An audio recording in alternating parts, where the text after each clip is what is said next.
भूमि विवाद को लेकर तहसील परिसर में आमरण अनशन प्रशासन के आश्वासन पर समाप्त। लखीमपुर खीरी के निघासन तहसील क्षेत्र में भूमि विवाद का मामला उस समय तुल पकड़ गया जब न्याय न मिलने से आहत एक पीड़ित परिवार ने तहसील परिसर में आमरण अनशन शुरू कर दिया। कई घंटों तक चले इस अनशन से प्रशासनिक अमले में हड़कंप मच गया। हालांकि अधिकारियों के हस्तक्षेप और निष्पक्ष कार्रवाई के आश्वासन के बाद अनशन समाप्त करा दिया गया। प्राप्त जानकारी के अनुसार ग्राम भेडौरी परगना खैरीगढ़ निवासी महेश प्रताप पुत्र सियाराम उनकी पत्नी रीता देवी ने आरोप लगाया कि उनकी पुश्तैनी भूमि पर गांव के ही कुछ दबंग लोगों द्वारा अवैध कब्जा कर लिया गया। पीड़ित के मुताबिक उनकी भूमि गाटा संख्या 956/0.0970 में 0.03230 हेक्टेयर तथा गाटा संख्या 781/069 में 0.170 हेक्टेयर दर्ज है, जिस पर 30 जनवरी 2026 से कब्जा किया। इसके साथ ही उनकी गौशाला पर भी अतिक्रमण किए जाने की बात सामने आई।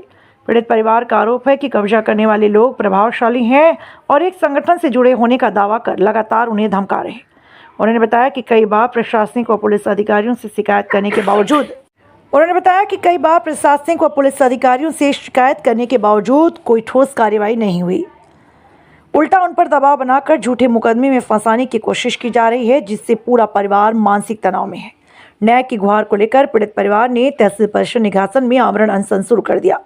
परिवार का स्पष्ट कहना था कि जब तक उनकी जमीन से अवैध कब्जा नहीं हटाया जाएगा तब तक वे अनशन जारी रखेंगे। मामले की गंभीरता को देखते हुए उपजिलाधिकारी एसडीएम निघासन राजीव निगम ने तत्काल संज्ञान लिया। उन्होंने राजस्व विभाग की टीम गठित कर मौके की जाँच के निर्देश दिए और संबंधित भूमि की पैमाइश करने का आदेश दिया। प्रशासन ने स्पष्ट किया कि मामले की गहन जांच कर जल्द ही उचित कार्रवाई की जाएगी ताकि पीड़ित परिवार को न्याय मिल सके और क्षेत्र में कानून व्यवस्था बनी रहे। Bureau chief Asgar Ali. क्या नाम है आपका? महेश प्रताप। कहाँ के रहने वाले हैं? भेड़ौरी के। भेड़ौरी। अच्छा, अभी आज धरना पे आप बैठे थे, क्या प्रकरण है? वो हमारी जमीन पे और सरकारी जमीन पे दोनों पे कब्जा कर रखा था। किसने? इसी माध्यम से हम बैठे थे। किसने कब्जा किया? ध्रुव वर्मा ने। ध्रुव वर्मा कहाँ के रहने वाले हैं? बुलंदपुर के रहने वाले। फिर क्या हुआ? आज आप धरने में बैठे, उसके बाद क्या निष्कर्ष निकला? उसके बाद एसडीएम साहब आए, आश्वासन दिया और कहा कि आपका काम होगा, आप ये सब ना करें, हम आपका काम की जिम्मेदारी लेते हैं। कुछ समय सीमा दिया, कितने दिन में काम करा के देंगे या आपको कब्जा करा के देंगे, क्या है कुछ बताया इस बारे में? अब कागजों में जो है 2-3-4 दिन जो भी लगे उसके लिए बोला है। आप एसडीएम साहब की बात से संतुष्ट है? हाँ, संतुष्ट है।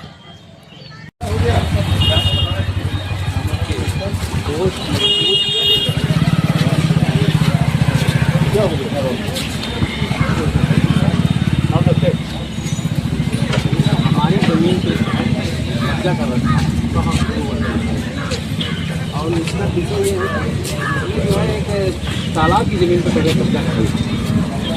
तो प्राइवेट है, उसमें नाम हमारा भी डाल दिया, हमारा नाम दिया। तो टीम जब यहाँ से गई नापने के लिए, तो उसको नाप करके जब टीम वालों ने बुलाया, हाँ भाई साहब आइए, आप बिल्डिंग जो है 70% तालाब के अंदर है, 25% बिल्डिंग जो है वो मार्केट मिला करके सब हम पब्लिक के सामने कैसे करते हैं। क्योंकि मैं उसमें वार्ड मेंबर था, ये बताया मैं पब्लिक के सामने कुछ नहीं बोल पाया और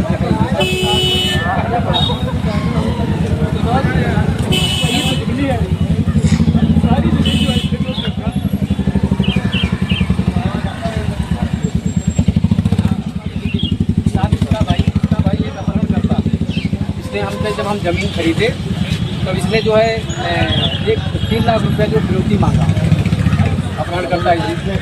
हाँ, जब मैंने खरीद दिया तब इसको जब पता चला तो 3 लाख रुपये फिरौती मांगा, जिसमें मैंने अपने पड़ोसी का दामाद और अपना दामाद भेजा। उसके बाद जब तो कहा ये क्यों पूछना है, 3 लाख रुपया मांगा। 2 लोग आए हो तो 2 लाख मैं छोड़ सकता हूँ, लेकिन 1 लाख रुपया ले लूँगा।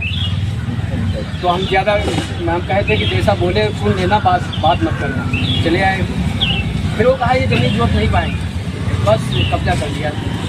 आज भी उस पर कब्जा है। हम बार बार जब कब्जा कर लेते हैं तो थोड़े दिन पड़ा रहता है, इसके बाद फिर वो कब्जा कर लेता। जब हम आप लोगों के पास आते हैं, अगर पुलिस के पास गए तो कहते ये मामला एसडीएम साहब का, ये ज़मीन का मामला है। जब एसडीएम साहब के पास जाते हैं तो कहते हैं ये मामला पुलिस का है, आपका कब्जा ले रहा तो आप इसके पास जाएँ। अब ये जो है आज 8 साल से हो रहा है। आपसे फिरौती मांगी उस संबंध में कोई आपने तैयार तहरीर दी है?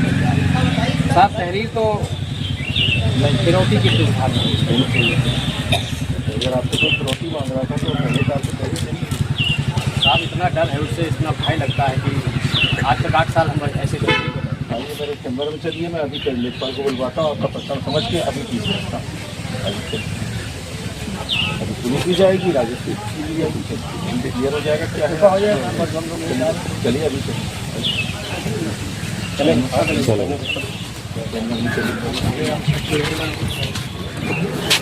कौन से गांव का है?